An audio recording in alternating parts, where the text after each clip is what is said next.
பார்த்திபன் கனவு இரண்டாம் பாகம் அத்தியாயம் 5 உறையூர் தூதன். இயற்கையாக பூமியில் எழுந்த சிறு குன்றுகளை அழகிய ரதங்களாகவும் விமானங்களாகவும் அமைத்திருந்த ஓர் இடத்திற்கு சக்கரவர்த்தியும் குந்தவி தேவியும் வந்து சேர்ந்தார்கள்.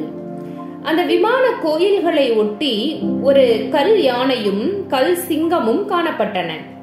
இவையும் இயற்கையாக பூமியில் எழுந்த பாறைகளை செதுக்கிச் செய்த வடிவங்கள்தாம். அவற்றுள் யானையின் சமீபமாக சக்கரவர்த்தி வந்தார். குந்தவி, இந்த யானையை பார்த்தாயா?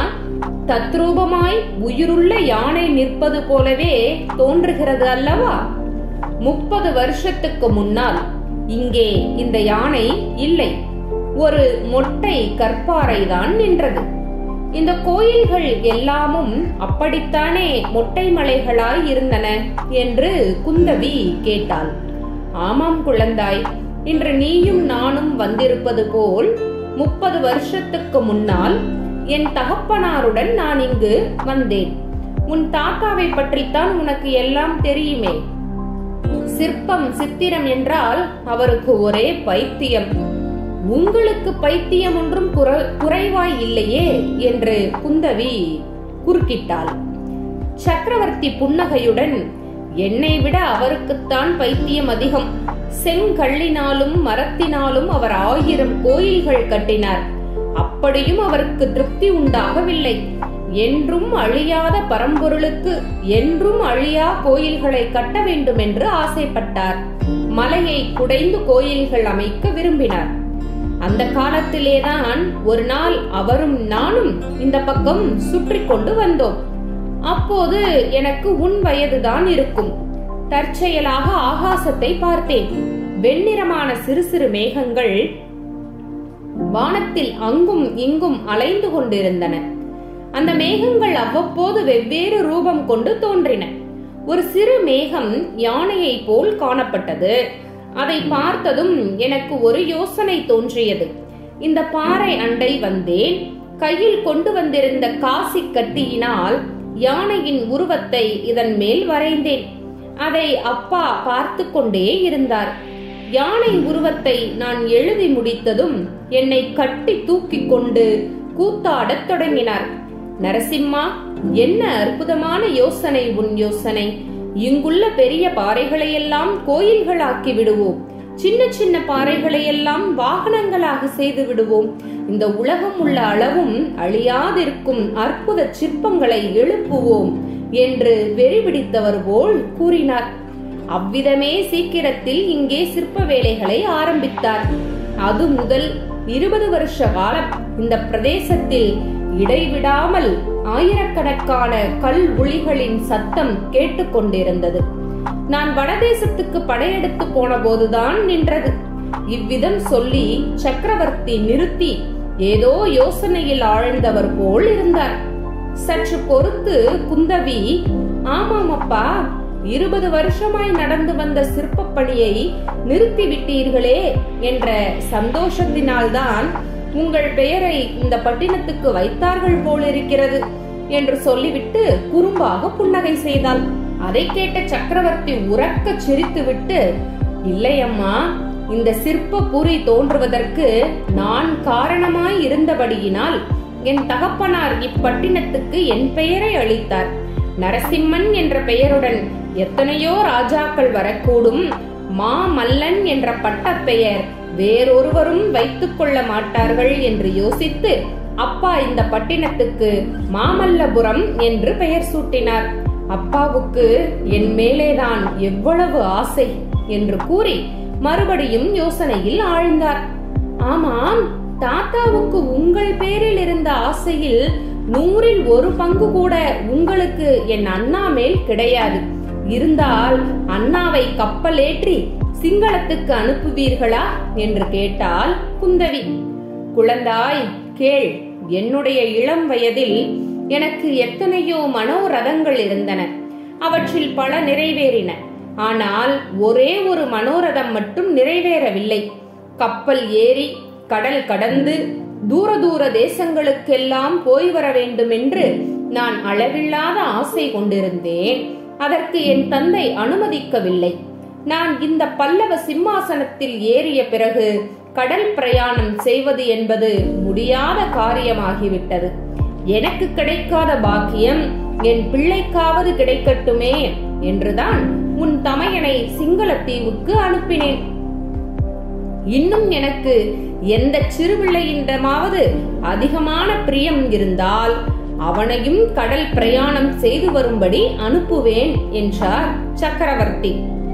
அப்படியானால் உங்களுக்கு என்னிடம் மட்டும் பிரியமில்லை போலிருக்கிறது என்று குந்தவி சொல்வதற்குள்ளே, உன்னை கப்பல் ஏற்றி அனுப்ப எனக்கு பூர்ண சம்மதம். ஆனால் நீ பெண்ணாய் பிறந்து விட்டாயே, என்ன செய்கிறது? ஒவ்வொரு சமயம் நீ பிள்ளையாய் பிறந்திருந்து உன் தமையன் பெண்ணாய் பிறந்திருக்க கூடாதா என்று எனக்கு தோன்றுவது உண்டு என்றார் சக்கரவர்த்தி. நான் மட்டும் ஆண் பிள்ளையாய் பிறந்திருந்தால் உங்களை இத்தனை காலமும் இந்த சிம்மாசனத்தில் வைத்திருப்பேனா?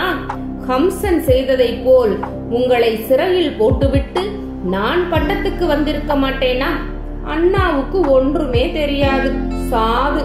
அதனால் நீங்கள் சொன்னதும் கப்பலேறி போய்விட்டான் என்று குந்தவி சொல்லிவிட்டு அந்த மலை கோயில்களை சுற்றி ஓடியாடி பார்க்க தொடங்கினாள். சிறிது நேரத்திற்கெல்லாம் சக்கரவர்த்தி, வா குழந்தாய், இன்னொரு தடவை சாவகாசமாய் பார்க்கலாம். ஊரில் ஜனங்கள் எல்லோரும் நம்மை எதிர்பார்த்து கொண்டிருப்பார்கள் என்றதும் குந்தவை வந்து, அப்பா, இந்த கோயில்கள் இன்னும் அரைகுறையாகத்தானே இருக்கின்றன. மீண்டும் நீங்கள் ஆரம்பிக்க போகும் திருப்பணி வேலை இங்கேயும் நடக்கும் அல்லவா? இந்த கோயில்களுக்குள்ளே எல்லாம் என்னென்ன சுவாமியை பிரதிஷ்டை செய்ய போகிறீர்கள் என்று கேட்டாள். சற்று நேரத்தில் பல்லக்கும் குதிரையும் ஒரு மரத்தடியில் நிறுத்தப்பட்டிருந்தன. அந்த மரத்தை நோக்கி இருவரும் நடக்கத் தொடங்கினார்கள்.